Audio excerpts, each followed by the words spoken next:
Hello મિત્રો, કેમ છો બધા? સ્વાગત છે તમારું મારા નવા બ્લોગમાં. અને આજે આપણે કાલવાળો બ્લોગ કન્ટિન્યુ કરવાના છીએ.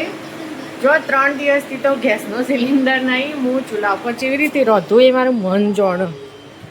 અને બુકિંગ કરાય ને, પણ હજી આજે ગાડી આવશે.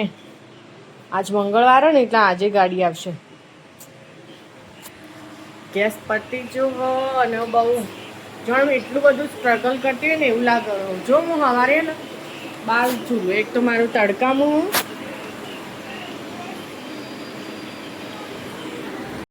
ચલો ગાઈસ વાગી જાઓ બપોરના 1:30 અને મારે ખાવાનું હજી તો ખાવાનું મારે બાકી હતું તો જમવા બેવું.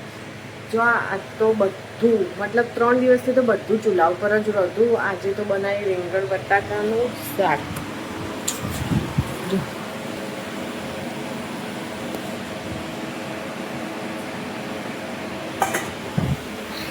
રીંગણ બટાકાનું શાક. કાલે તો હજી કઢી બનાવી હતી, કઢીએ પડી હોવ, પછી રોટલી અને રસ. કાલે તો રાતે પપ્પા લાવ્યા હતા તે બધું પડ્યું હતું. હવે મારે જમવા બેવું, જમીન પાછું બ્લોગ કન્ટિન્યુ કરીએ.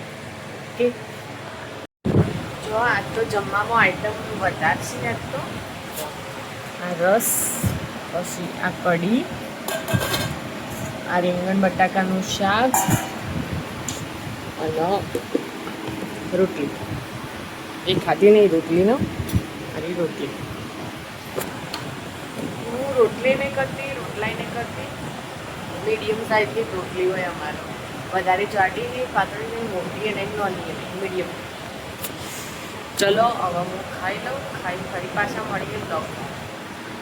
તો ગાઈસ હોજના વાગી જાઓ, બપોરના વાગી જાઓ, હોજના વાગી જાઓ, બપોરના વાગી જાઓ, 4 વાગી જાઓ. જો ઘડી આપતો હોજના વાગી જાઉં 4 વાગે. હવે બહારથી કપડો બીજો લઈ આવી, કપડો વાળી દઉં. હવે કપડો વાળી કચરો કાઢું, કચરો કાઢીને બહાર પોતું કરું, પોતું કરી પછી છોકરાને માથું વળાવાનું, મારું માથું વળાવાનું, પછી કરશું ધોવાનું.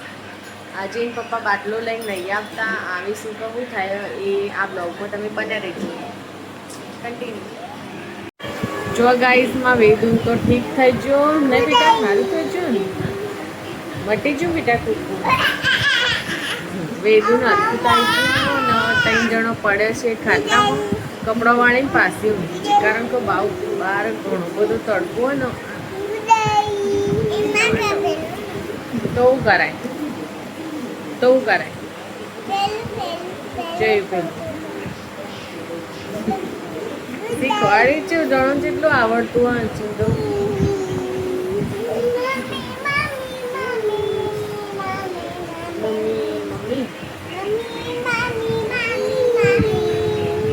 મોટું રેડી કર.